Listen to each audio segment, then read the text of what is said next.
the dog, it barks at the moon in the sunlight chapel.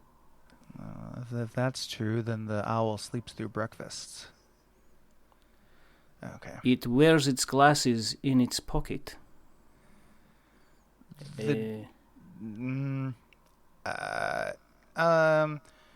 Construction 3. Building? Mm-hmm. Chapel? Are you Butterfield? I am. I'm Butterfield 2, the first one.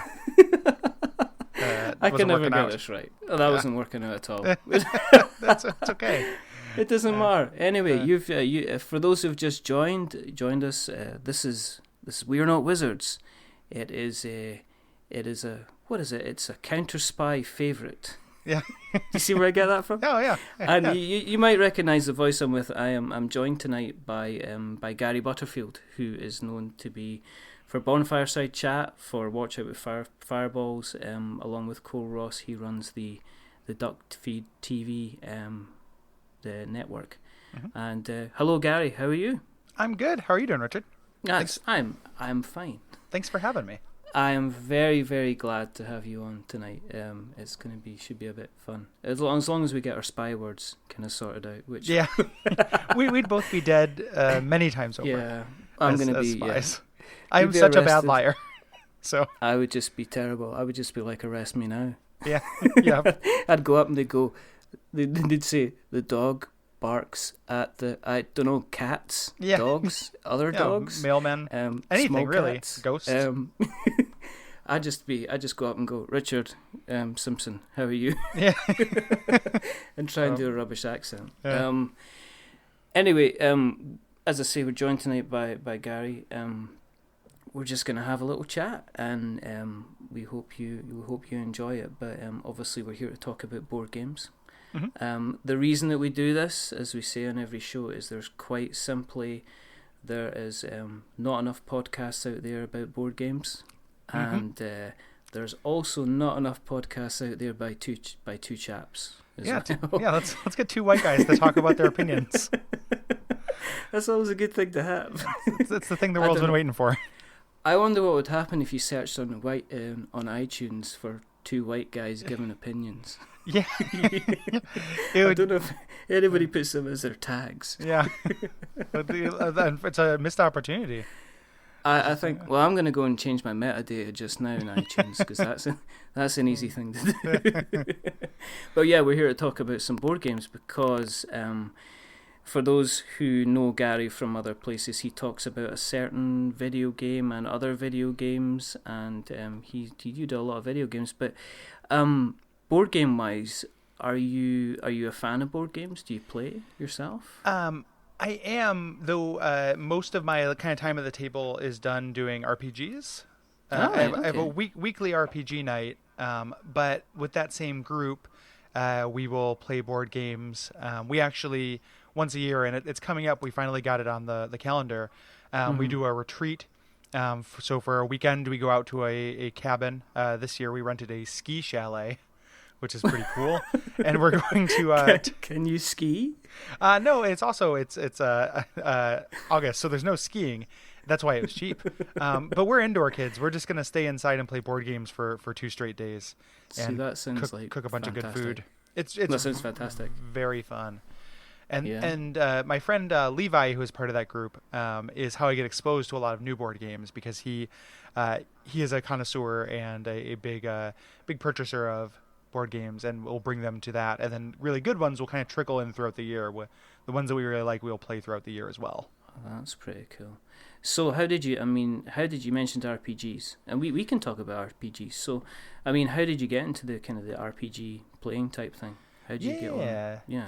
So I was always kind of a fantasy kid. I liked fantasy books and movies and the like, and would read kind of trashy, young adult fantasy novels, including the Hickman and Weiss Dragonlance books when I was in middle school.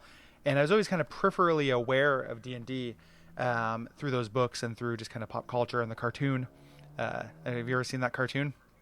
It's pretty special. No. It's worth looking up. I'll have a check. You send me with a link and I'll have a look at it. Yeah, I think the first episode is on YouTube. All right, okay. No, I'll definitely check it. Check it out. It's not precisely good, but it is it's unusual. Cheesy? Yeah. Does it have a theme tune? It does actually. Yeah. It's an instrumental theme. Unfortunately, it's not like a rock song about. I wasn't going to ask you. I wasn't going to ask you. So. I probably would have involuntarily if it had one. Really? Okay.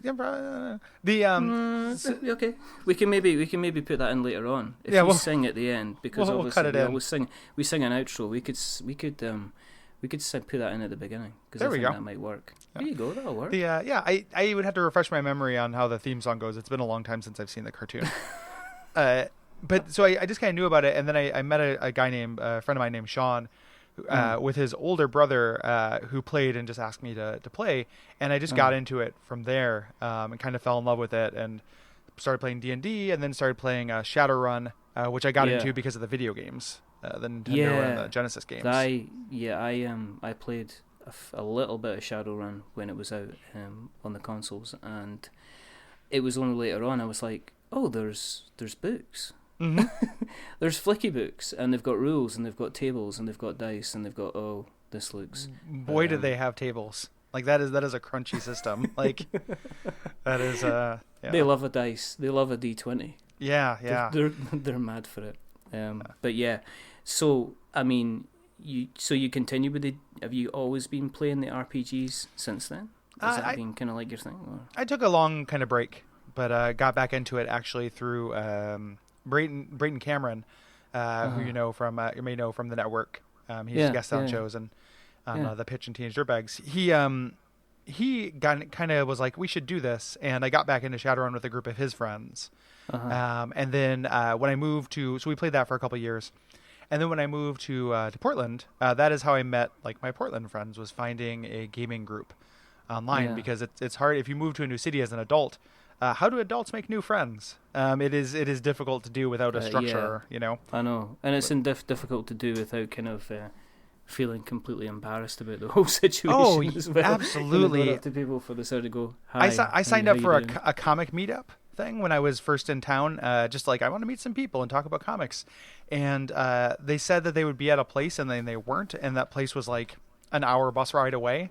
So I got stood up for it, and I was just like, I felt so embarrassed and like, and hurt by this really dumb thing of just these strangers changing their plans without telling me. But it transported me right back to like high school or 8th grade of like being picked on and stuff, and it was being left really out in the dark, being told, we're definitely meeting at the malt shop at 7:30, and then on Tuesday. Oh, did we say Tuesday? We meant Thursday, Saturday, Friday. Do you want to go out with my friend Carla? You know, and just like, oh yeah, and then like, yeah, she'd be nice. Yeah. And then like turns out Carla only wants to go out with you because Carla's never dumped a guy before. On a bet. yeah. It is her staring into the void to see if it'll stare back. Staring into the abyss. It was the exact same kind of abyssal field kind of thing. It's so hard to meet people, but I like stumbled across like really great people like Levi and I mentioned my friend Nick, and our game group, which I meet with every week and is my best friends who are local here. Well, that's incidentally how me and Colin met. Was through not in a dating sense, kind of. Yeah. No, but he was. I turned up at the local group. He was there. Our eyes met. There was a little sing-song in the air, and the next thing we know, we're playing. I think it was Rampage. We played, which, So that's I mean, these gaming groups are good because there's a lot of. They're quite accepting. Mm-hmm. I've kind of, a lot of folk, I kind of walked in and just said, this is who I am, and I've got a couple of games, and folks said, pull up a chair, you can kind of play. So from there, what you mentioned you got your group eventually together in Portland. So did you go back to Shadowrun, or were you trying other things? We've gone through a variety of things. So me and then my friend Levi typically run games, and we kind of go back and forth. Right now, I am running a fairly long. We're about 2/3 the way through a very long Call of Cthulhu campaign. Oh. I bought a box set called Horror on the Orient Express. That is a Sounds amazing. Who did it? Everybody did it. Yeah, exactly. I picked the tentacle boy up the back on the right hand side. I didn't do it. to prepare, like the night we made characters, we also watched Murder on the Orient Express, the Pro version. And right. a lot of us had never seen any Pro before, and that shit's very funny. Like that guy, he's just like he just barks out like French angryisms in response to everything. That's a good detective right there. See, over in the UK, we actually had I don't know if you ever seen it. We had the actual there was a Poirot series that went on UK TV with David Suchet. So I knew him from there, and they did an actual Murder on the Orient Express special, I believe. But the Orient Express, that's the one we watched. Yeah. Oh, yeah. Oh, there you go. Yeah. There you go. And sorry, Peter Ustinov one's the one I know as well. Yeah. I just know the Suchet version. We watched it on just on YouTube, but it was on PBS. It aired here. Oh, cool. And he's great, but he's so ornery. Like he's such a cranky boy. Like during that whole thing. Hastings, come over here. Look at this. Except I made him sound Mexican. He was in disguise. He was on a train. Whereas in real life, he sounds like French Wolverine. Like just like Baba. Sniff. Claws. Yeah. Yeah. So I mean, how long's the Cthulhu campaign gonna last then? Oh, I think that we're probably. I mean, this is longer than we usually play a single game, and I think that some people are a little bit done with it. We probably have another between like 5 and 7 more weeks of it. Whoa. Which it's at the end it'll be kind of cool. Like we'll have done a very long storyline, that was all kind of cohesive. But I'm looking forward to not running a game, for a little while, like taking a break because it's preparation and stuff. Do you have to do all the characters then? Do you do all the different voices and stuff like that as well? I do, but I'm pretty selective about when I do it because I can't hold an accent for more than a line before it kind of turns into a pan-European kind of mess.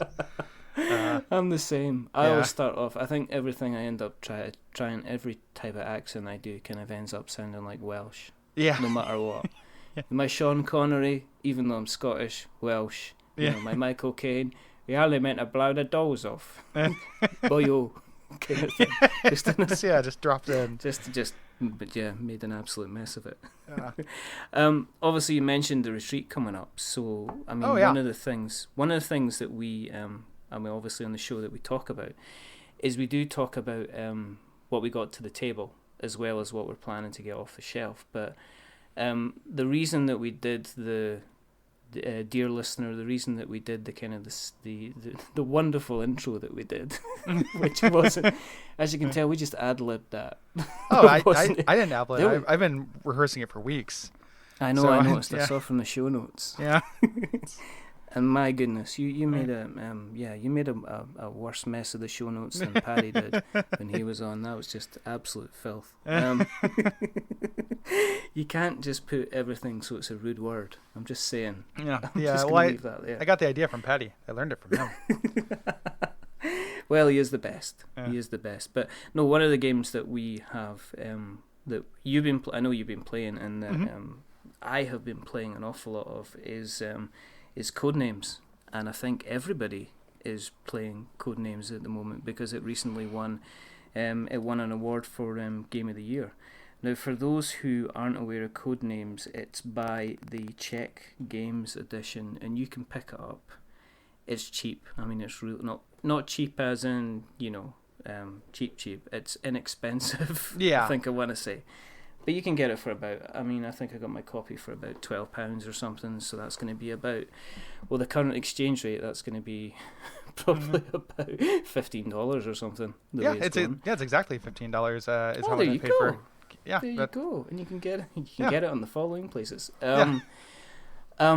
For those people that don't know or don't know anything about Codenames, what explain? You want to explain to people what it's about, Gary? What do you actually do in it? Yeah. So Codenames is a word game, asynchronous word game. You play along with a teammate.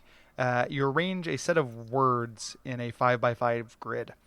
And these words have, some of them are your agents, who you want your opponent to pick. Some of them are your opponent's agents, which you do not want, that will do well for the other team if they pick them. Some of them are civilians, which are kind of a wash. They just end your turn. Yeah. And one of them is the assassin. And if your opponent picks that word, that's it. Game over. Game over. So your job as the clue master is you get to say one word and one number. And the word, so let's say that I want you to guess truck, truck, fuel, and let's just say truck and fuel and keep it simple. Then I might say gas too. Yeah. So you're looking at this sea of words, 25 different words, and choosing what words I could mean by that clue. And the tricky thing is not only when the thing I love about Codenames is it has that feeling of kind of easy to learn, but there's more depth to it than you maybe think. Yeah. Is because as the clue giver, my strategy is not just choosing the best word; it's choosing the best word that doesn't apply to the assassin or apply to my opponent's words. Yeah. So in this, if I said gas too, and there was a word on there that was like I don't know. Balloon. Balloon. There we go. On there as well. I don't want you to guess balloon, so I wouldn't use gas. I want to try to find something better than that. Yeah. And then your additional strategy is not only you're doing that, but you're keeping if you don't get it, you're keeping a running log of words that I've said for future turns. Because I think the subtlest and kind of coolest mechanic in Codenames is that you can guess one extra turn. So if I said 2, you can guess 2, but you can also guess one additional one if you want to push your luck. Exactly. And you kind of draw back to past turns to choose that one. So it's very neat.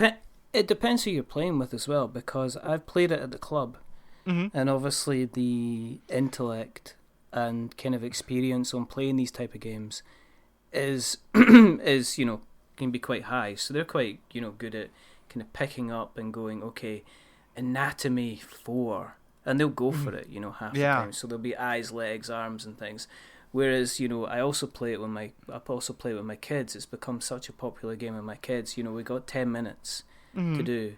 We got 10 minutes to kill. We're going to go out just 10 minutes before when we go out somewhere. What do you want to do? And we get Codenames out, and it's very, very easy to set up. 25 words down, you both select your cards, and then I think my son was trying to... Well, I was playing the Spy Master because the Spy Master gave out the clues, and the word on the board was straw, and I said suck, and he picked calf, and I went, why you picked calf? He says because calves suckle the mother cow's milk. I was like, I don't even know you. I sent him to his room for the rest of it. But then you get that because this is the thing, is something that's fairly obvious to you, and it's like the words can be, I could say the word could be sword, or there could be sword and moon sitting down on there. Now I could say the word night. Now you might look at night and go, now if in your mind you're thinking it's the NIGHT night, then you're going to pick moon. If you've got say sword, moon and wolf, if somebody says to you night, they could go, oh, it's definitely the moon and the wolf. Right. Whereas if they think it's the KNIGHT, they might go, well, it's the sword. Right. So you get that different one as well. So it can depend on how well you know the person sometimes as well, but it's just... It's a good fun game. I was really hoping that your son would have, when he picked calves and you asked him why, he would have just been like, calves suck. I hate them. What? Exactly. They're nature's Death dorks. to calves. Yeah. Exactly. Give me some veal. Yeah, give me some cows, but no calves. I don't want calves. I just like the end of this song. Give me 4 calves. 4 calves. Oh, yeah. Yeah. So no, but you get that side of things, and it can create some real things where you're just like going, "What are you doing?"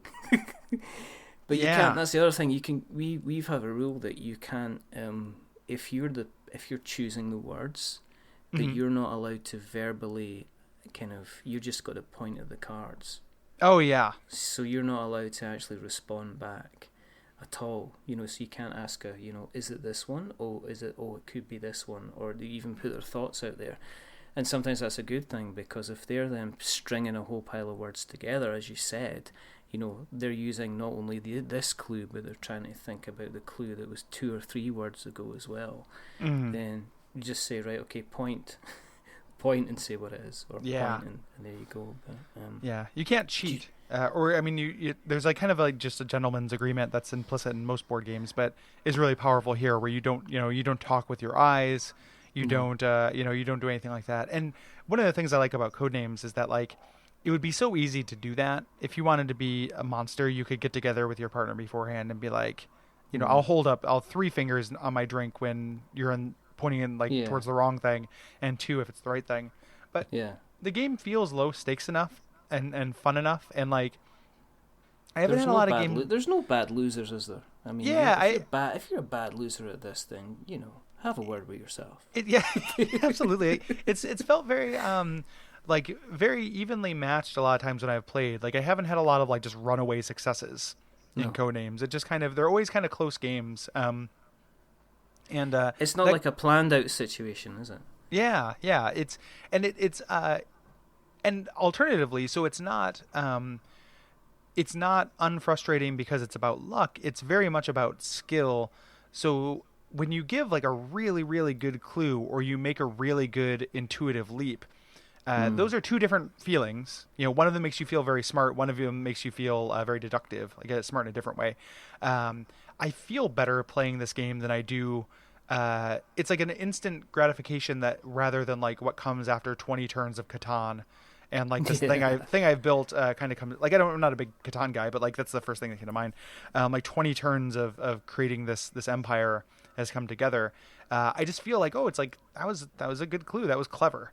It's a clever game. Like I feel clever playing it. And that's why my kids like it as well, because when we walk away after a game, if we're playing, say, and I play a fair number of games with the kids. If we play, like, say, Escape from Atlantis, it's like, well, halfway through the turn, you got your shark and it ate all my swimmers. So there's sometimes bad blood. And I'll just say, thank goodness those pieces are wooden. Yeah. Because they can hit hard. Yeah. But if they really wanted to get you, they'd leave them on the floor. Like they would make them like Legos. Like side of the step bed. on them. Yeah. Yep. A shark fin is not a nice thing at 6 o'clock in the morning with no socks. No. But no, I mean, they walk away from the game and there's never any bad blood, because it's almost like you are kind of in control. Nobody can you're always working together with a person opposite you. There's nobody kind of like planning. You're not while you're going up against other people on the team. You're never kind of really, it's never going to be a case that like 10 minutes down the road you're kind of winning and everything's fine and everything's good. But I can see why it kind of won the awards that it did, because it's one of these games that I could take to the office and say, "Shall we have a game?" and everybody could pick it up in 10 minutes. Yeah. And then the PvP part is really subtle. Like that, you do things to kind of to mess up your opponents, but it's not oblique.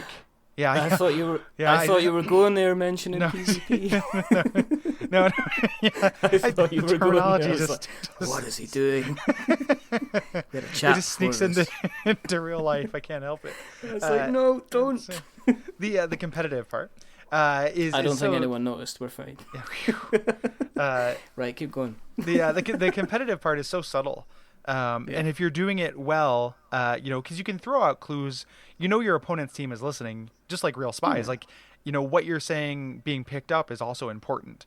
Again, there's this kind of third level strategy where you're doing that, but no one will ever really know it unless you're a real douchebag and like kind of brag about it at the end. Yeah. It's subtle, so it doesn't feel mean spirited. Like playing this game, it's like a cooperative, competitive game, and it can be very fun 2 players as well, just cooperatively. Like just we're just gonna do this back and forth for a little while to figure out how the other person's brain works. Well, usually with the kids, it's we have one person plays the spy master, and then the other 2 play the guessers, and that's how that it kind of works that way, because you can't be no, it's the other way around. What am I thinking? I'm getting old in my old age.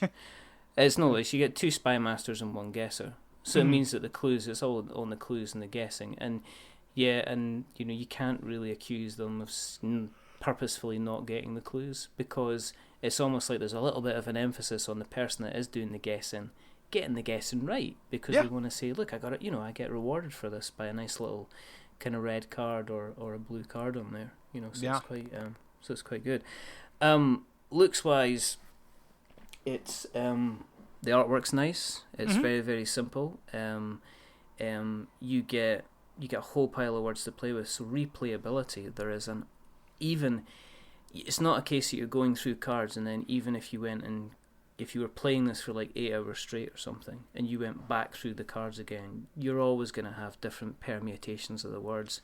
And even the board, that you have a little kind of card that you select which tells you where the different spies are on either team, and that can change. I mean, you can flip them round 90 degrees every time, so the variations are just they're ridiculous, but it's one that we play a lot, Something I haven't done, but people have talked about, is that you could play this with a set of cards from the game Mysterium. Really? Yeah, some people talked about that, which is a cool idea, I think, because those are images. So you'd jot it down, but you just have these random images of things as well. But any kind of random assortment of nouns. That's the next version I've heard that they're doing. They're doing another version which is just pictures. So I don't know how I'm going to wonder how that's going to kind of work. So obviously it's going to be interpretation of the pictures.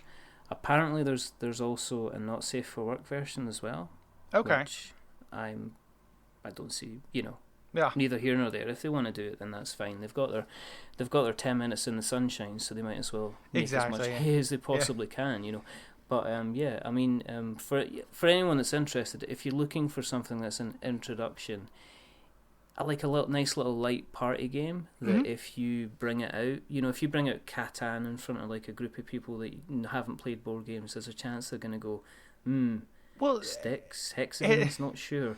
Codenames is going to be, well, how do I learn it? Well, you just pick the words and you're away, kind of thing. So, and it's not one of those games where you're going to lose the first time no matter what.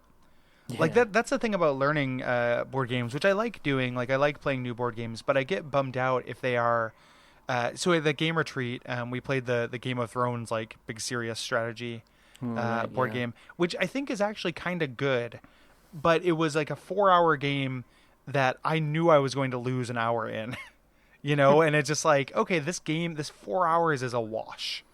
And that's how you're just going through the motions, aren't you? Really? You try, if you can try to learn from the rest of the experience, but it can be a bummer to have your first game just always be a wash. And that's how I feel about a lot of like real kind of like heavy Euro games and big strategy games. I don't gravitate towards those because my time is just too limited to like, I have to play this 3 times before I get it.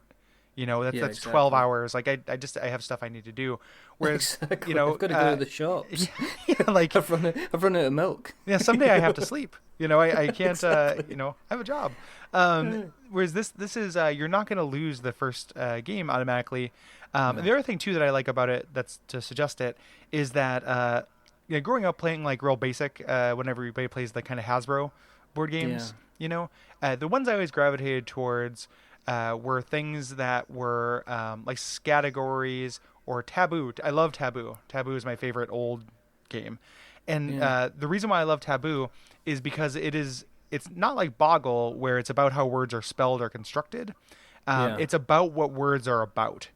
It's about a word meaning, and I think that's really cool. Like that's much more interesting to me than spelling as a mechanic. Yeah. Spelling feels very like, oh, it's okay. Like I'm either good at this or I'm not.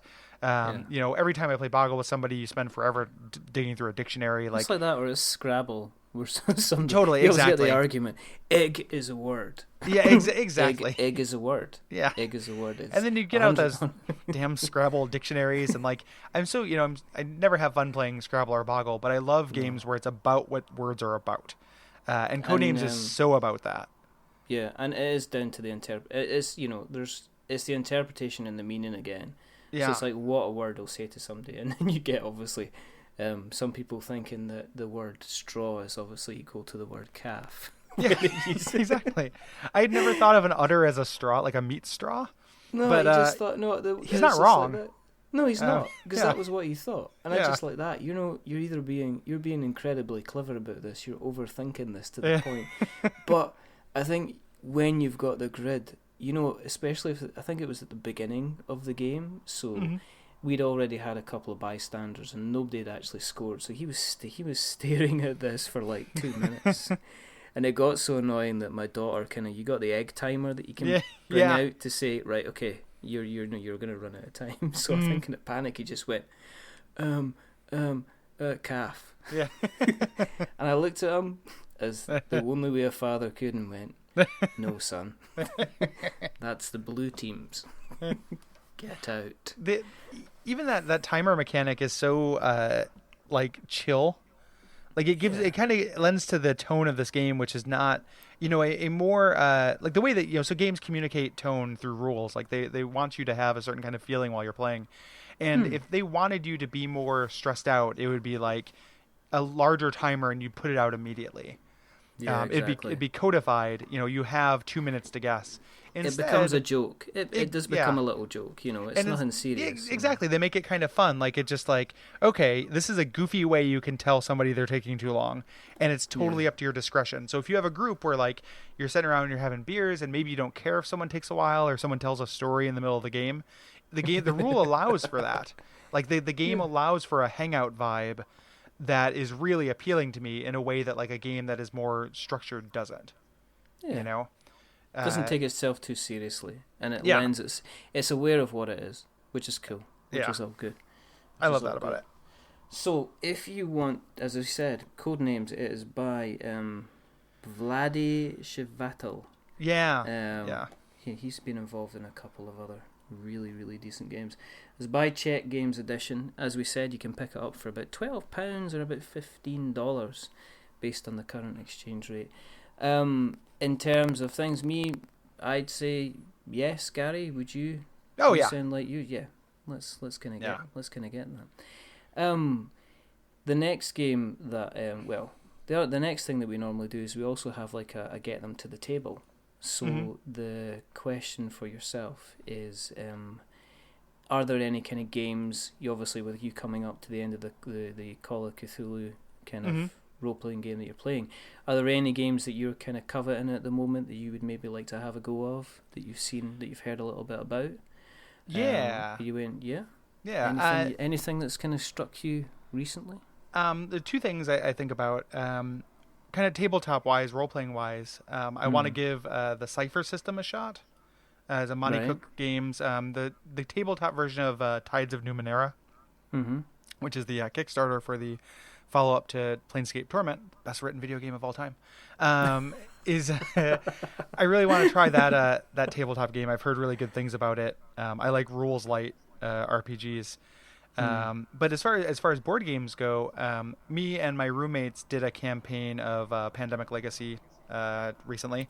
Really? Yeah. And I think I did you not mention that on the on Slack or something on Twitter recently? Yeah. Yeah. And what do you think of it? How did you get on with it? Because I'm intrigued about this. It's so I don't love Pandemic, vanilla Pandemic. It's okay. The legacy stuff kept me going, and the ritual of it kept me going. Like just like once a week we're gonna work together and see if we can get to the end of this bigger thing. Made it really work for me. So it was very fun. It has a really mechanically problematic ending. to the season. Okay. And the story of season 1, the twist of the story of season 1 is something that I would have expected them to save for season 2. So I'm really curious where they'll go from here without spoiling anything. Yeah. Because for those people that aren't aware, a legacy game is essentially it would be like basically you can change you can change permanently certain mechanics of the game, and the way that the legacy game works is you obviously correct me if I'm wrong, but based on how you play the game, how you win and lose the game, then certain cards and certain kind of almost like features will become available, and based on your performance you'll open and add maybe changes in diseases or changes in cures, and it can drastically alter how you play the game. Now obviously that means that you'll start the season with the board looking one way and you might finish the season with a board looking completely different. I know some people that don't like the legacy system just because they like their board games pristine, but I know some people that are like, well, I don't get to play board games enough. I'm realistic about my board games. The ones I do play, I maybe play once or twice a year, so if I'm going to play something, I might as well get the best out of it. So that's for those people that aren't aware. It was amazing value. Like, I thought that too, like, oh, we're essentially ruining this. But we got, it was like $40 split between 4 people, and we got a good, like, 12 sessions out of it. So it was like less than $1 a session per person. Like, even as a disposable product, it's an amazing value. If you get your buddies to kind of kick in for it with you. And it does require commitment, though. I mean, I guess that's the one thing, is it is a full season you've got to play, so it does almost become like an RPG campaign. Is that you have got to say Descent, for instance, or that kind of game where you can play through an entire campaign, but you've got to keep going to get the full thing out of it. I don't know how much to say about this, but the reason why I brought that up though is that that kind of got me interested in other legacy games, and I think the next one we're going to try is Time Stories. Do you know Time Stories? I was playing it last Friday. Oh, okay. What do you think? Is it worth our time? Is it good? Yes. Okay. It requires a certain type of mindset, and I think you really need to be in a kind of an analytical mood. But the premise behind Time Stories is there's the I'm going to sound awful, but one of my films which I thoroughly enjoyed recently was Edge of Tomorrow, or Live, Die, Repeat with Tom Cruise and Emily Blunt. And it was basically, that's what Time Stories is. Time Stories is living a situation, learning what you're meant to do and what you're not meant to do, and then going back and reliving that situation, but doing certain things in order to either speed up your progress or prevent things from happening in the game. And I don't want to spoil it, because the essence of the story, it is basically, here's a scenario, you have got to do X, Y, Z within a set amount of time. So the first time you play it on, you play it in a number of rounds, and it doesn't really matter the number of rounds that you take. There's kind of win-lose conditions that you have, but you play it through and you'll say, okay, I'm gonna, if you look at the analogy, would be you get up in the morning and you decide that you're gonna go downstairs and make breakfast and go to the shop because you've run out of milk. But on the way, because you're going to the shop, you end up being involved in a car accident because of that kind of thing. So the next thing was, well, what you would do is you would decide to have something else different to eat for breakfast, so you wouldn't have to get the milk, so you wouldn't have to go out and be involved in the car crash kind of thing. So that's in essence how kind of Time Stories kind of works. It's a 4-player, so you need 4 players on, and again, it's a campaign game, but it was fascinating. It's really, really analytical, and it makes you make choices that you will make mistakes on. So there's no obvious kind of right answer. If it's like, oh, there's a shady looking guy in the corner, do you go up and speak to him and bargain your way in it? And so every time you do something like that, you use up a unit of time, and you only have 25 units of time in a round to do investigations and moves and stuff like that. Mm-hmm. So you might go up to this guy and talk to him, and he turns around and says, "I don't want to talk to you because today I am Captain Donkey." And, and that's you've wasted that turn. But next time you know not to go and talk to somebody or not do this or not do that. So, there's quite a few expansions for it as well. Mm-hmm. Because it is, you play it once and you really, really can't go back, and it'll be difficult to play it again without pretending to be ignorant. So it almost becomes like an original. If you played it again, it would almost become like an original Pandemic game where you know the solution, so you'd almost be pushing people to do things a certain way. Yeah, you don't want a quarterback. Like, that's a big problem in Pandemic. Having one person who knows a game is the reason I can't play. Everybody I know really loves Battlestar Galactica. And I've never gotten over the hump with that game because I always play with people who know it really well, who just kind of end up telling me what to do. Yeah. And even when I'm and I'm so bad at deception games, like I'm so bad at lying that when I'm a Cylon, I might as well just be drawing pictures of sexy robots on a notepad, and you're just sitting there going zoom zoom zoom zoom. Gary, what are you doing? Zoom zoom. Nothing. Nothing. Zoom zoom. Zoom zoom.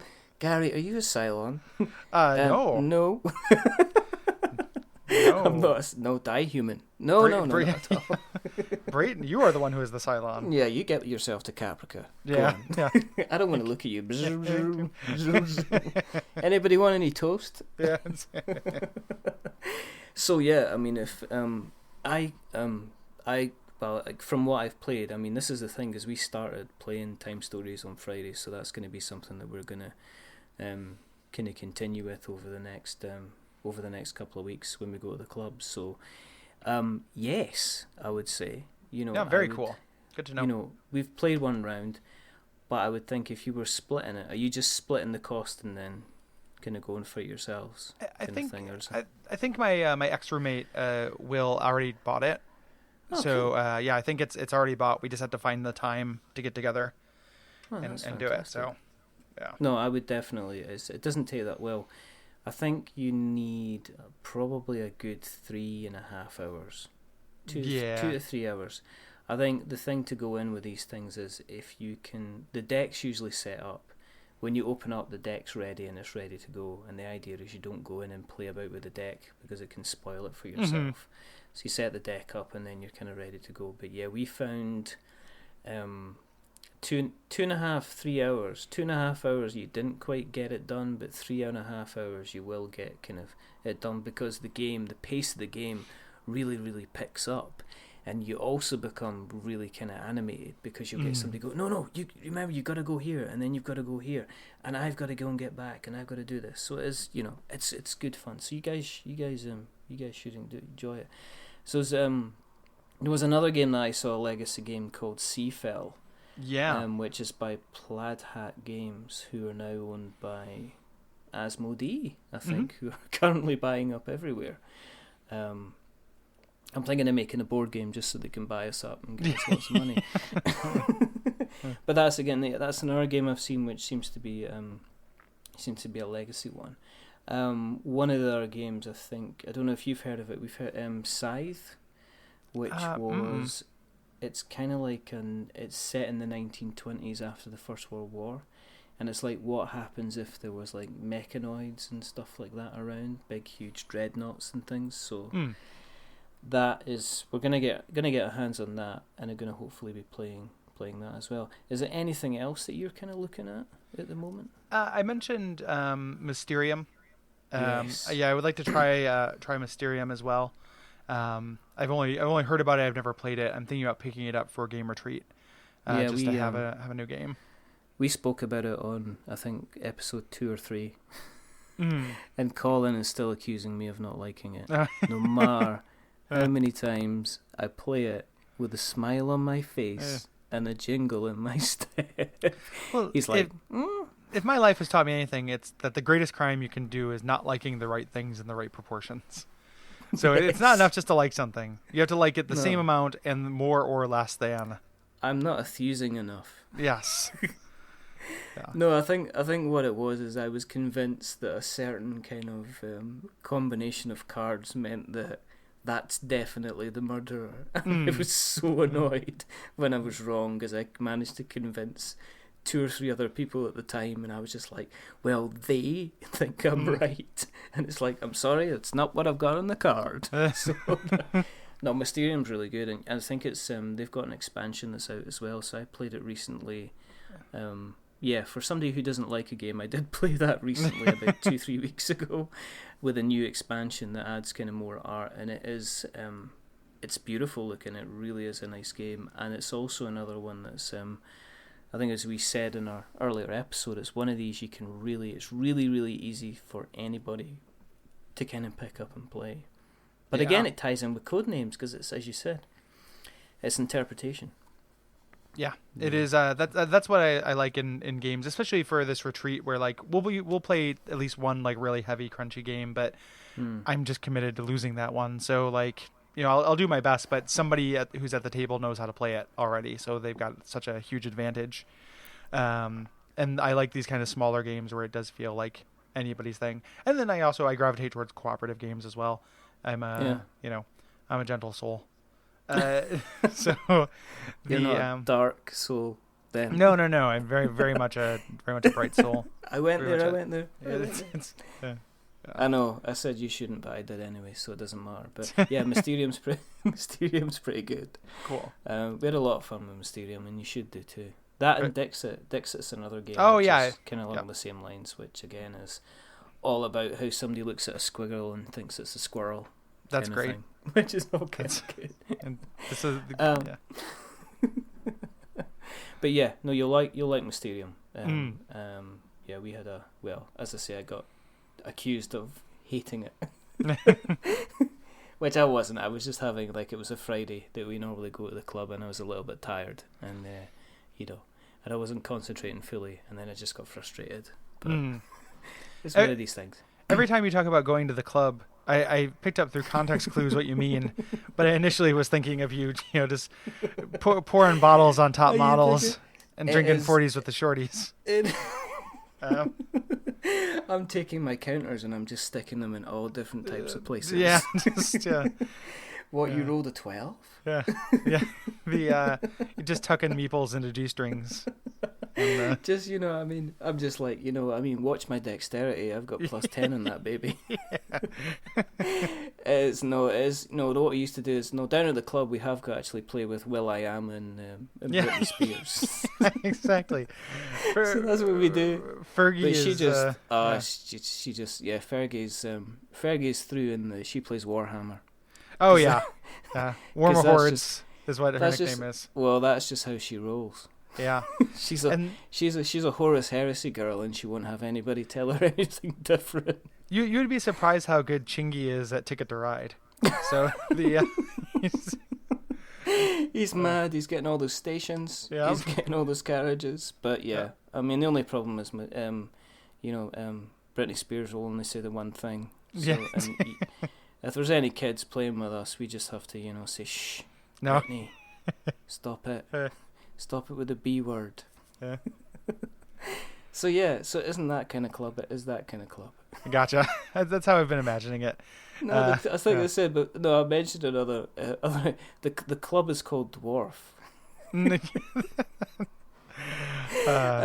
called Dwarf. I think I talked about it with Paddy. And they said he dug out the advert, which is in the back of Tabletop Gaming Monthly, and he's like, hang on, I've seen an advert for these fellows. It stands for the Dunfermline Warhammer and Role Playing Fellowship. That's pretty amazing. That would have been some AGM. You can imagine.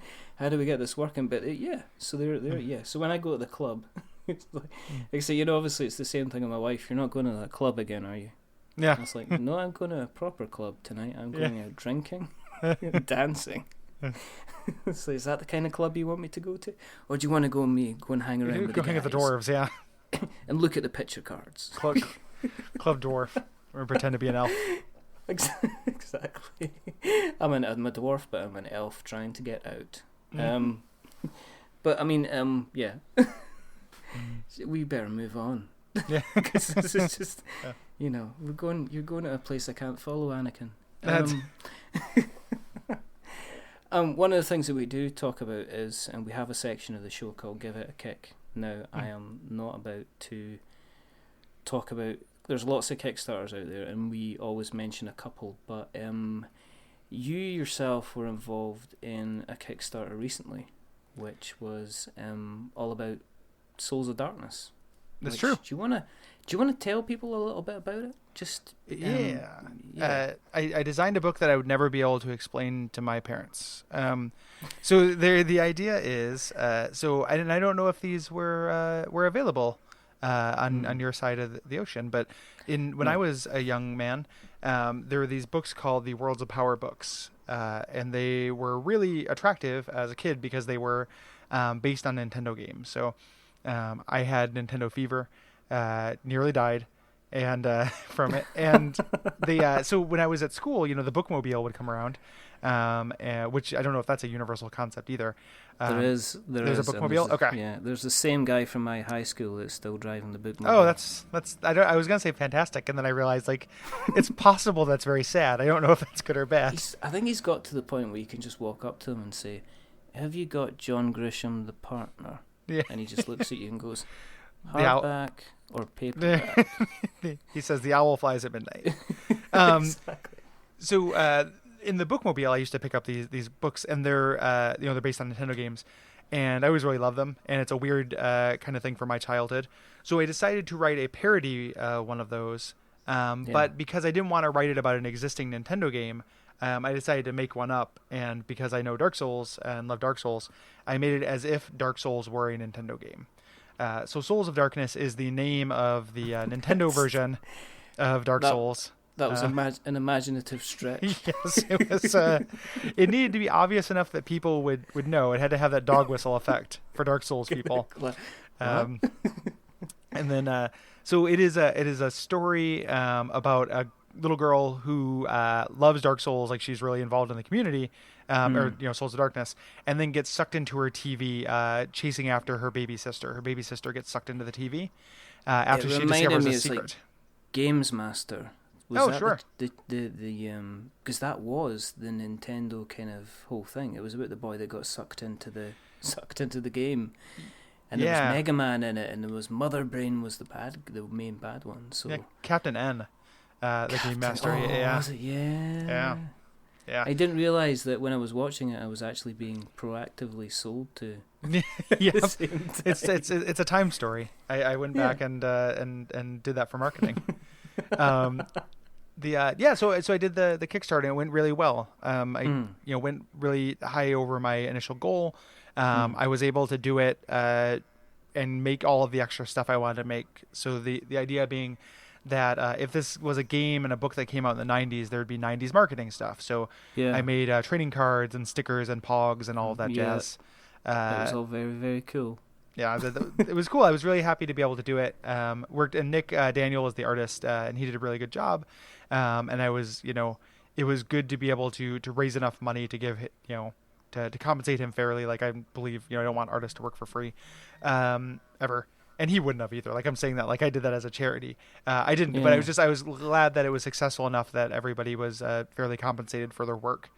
And I've been selling them since, with the goal of doing another one in the series. So my hope is to eventually have a series of these little books that look the same. Like on a bookshelf, they will look identical, just like the Worlds of Power books do on my bookshelf, but are all these little comedy books about fake Nintendo games.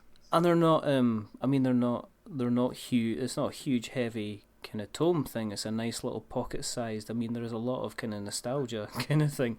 The color scheme a little bit reminded me of the Steve Jackson, Ian Livingstone kind of choose your own adventure kind of. Oh, sure, the fighting color. Fantasy. Yeah. I kind of, it was a little bit of a trip down memory lane. I have a kind of a book. No, I've read it. It was good fun. Thanks. It was good fun. It was light, and it was it's available now as well still if you search for Souls of Darkness as well. If you go to powerworlds.com, which is the website I set up for it, and that's going to be the website. If I get to make more of them, that will have all of them. And the website is set up as if it were from that time as well. So I had help from somebody who helped me set up the website who can't, I can't give them credit because it's against their job for them to do work outside of their job. Right, okay. But I didn't do this all myself. Somebody helped me, and special thanks to that particular person who I cannot name. Yeah. Mysterious stranger. The mysterious stranger. Yeah. Do you, I mean, in terms of other Kickstarters, have you ever looked at backing anything kind of board game related, or is that something that you've kind of left it? I mean, I suppose being involved in a Kickstarter yourself, did it make you kind of browse a bit more kind of the Kickstarter stuff out there, or have you never backed anything yourself? I've backed a lot of games kind of throughout time. Like I backed Shadowrun Returns and Pillars of Eternity. Like this kind of new wave of computer RPG has been totally my jam. So like I've backed those. Thimbleweed Park, the new Ron Gilbert adventure game in the Maniac Mansion style. I saw somebody mention that just today. I'm going to check it out. I've not, for some reason, I've not backed any kind of video game Kickstarters.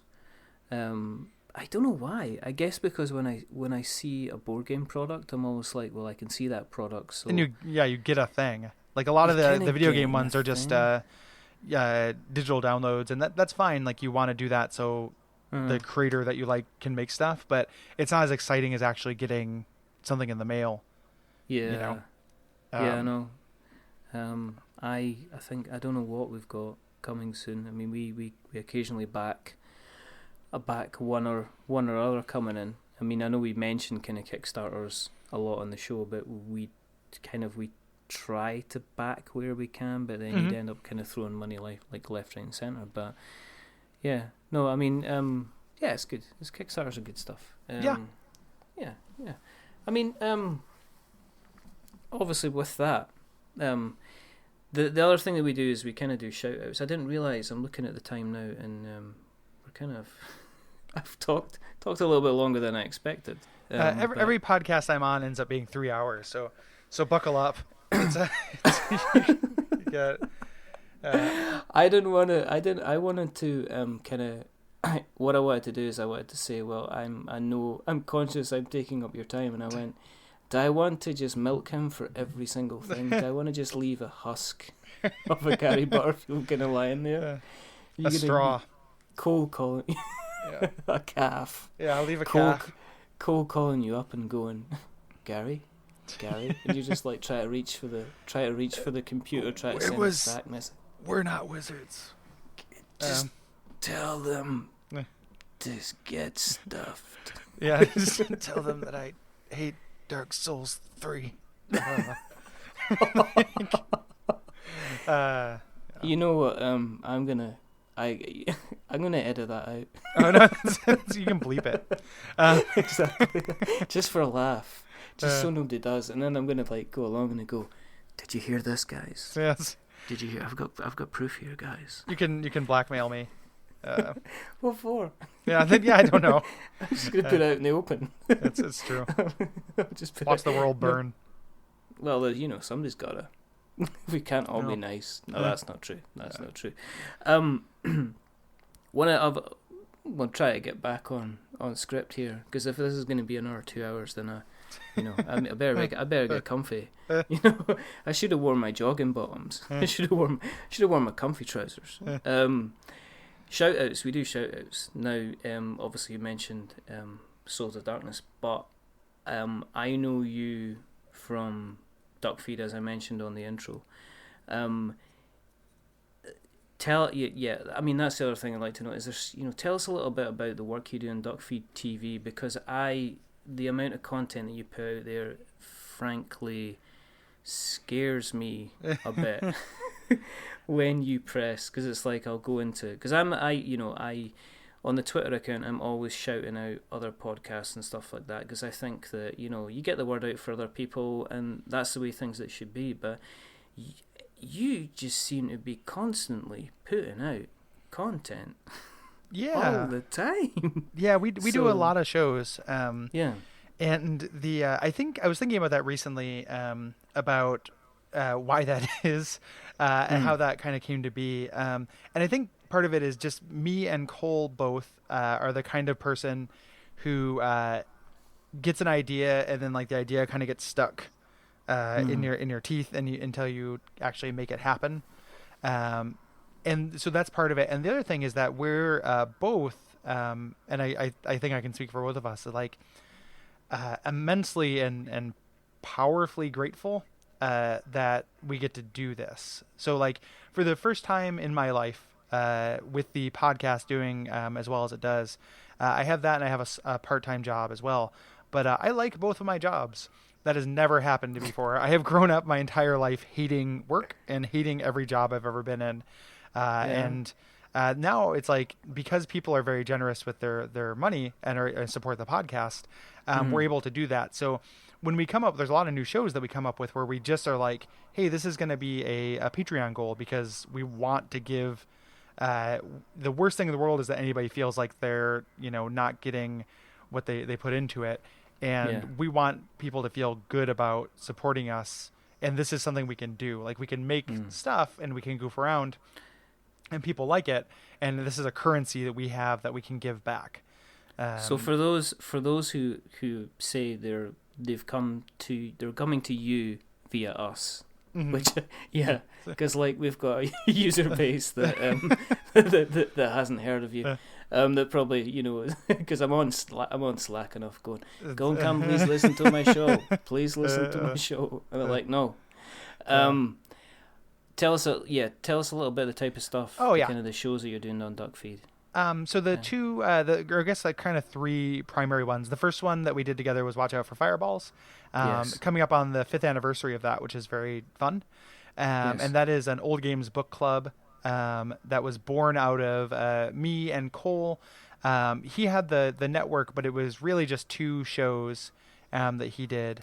And I used to listen. We met each other on Something Awful on that forum, on a podcast, a workshop thread where we listened to each other's things. I was doing my own podcast and he was doing his own. And on his show, The Level, he used to talk about kind of old 16-bit games, and nobody had played them.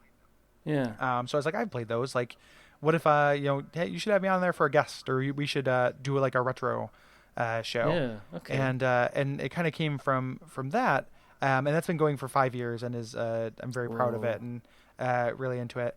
A couple years into that, we started doing Bonfireside Chat, which is about Dark Souls. It is area by area exploration of Dark Souls.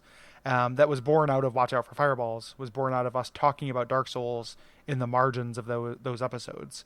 Because you find somebody you can talk about Dark Souls with, you're going to talk about Dark Souls. We've done it exceptionally well, kind of not having it being the. I'm amazed. No, we've it's been fine. I mean, nobody's mentioned the Kickstarter. Yeah, exactly. That shall not be named. Just not going about it. So the started Bonfireside Chat, and that's been going for a couple of years, and that's also been really amazing. Like, I've got to meet a lot of really cool people because we have guests on that show, and it's had really like a good reach. Like, it is a popular show.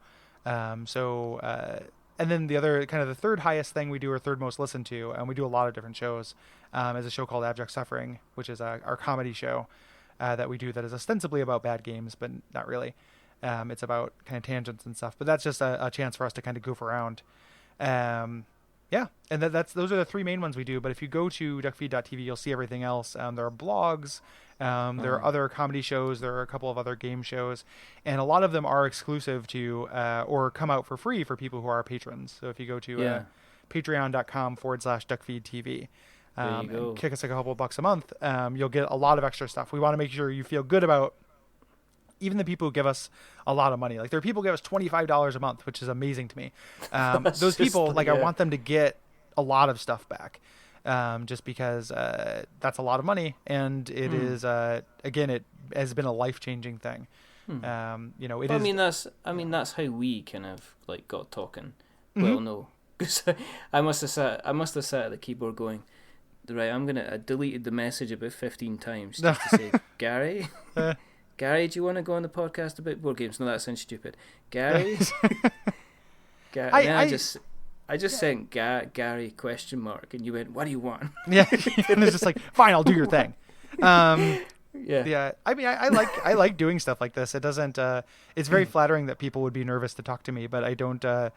I try to be open about stuff like this because like this stuff is fun. Like it's fun for me. It's not. I don't feel like I'm doing you a favor. Like it is fun to chat about board games. It's always a good laugh. You know, me and Colin have decided that kind of like we do our thing. We have our thing with our episodes, and we like our little setup.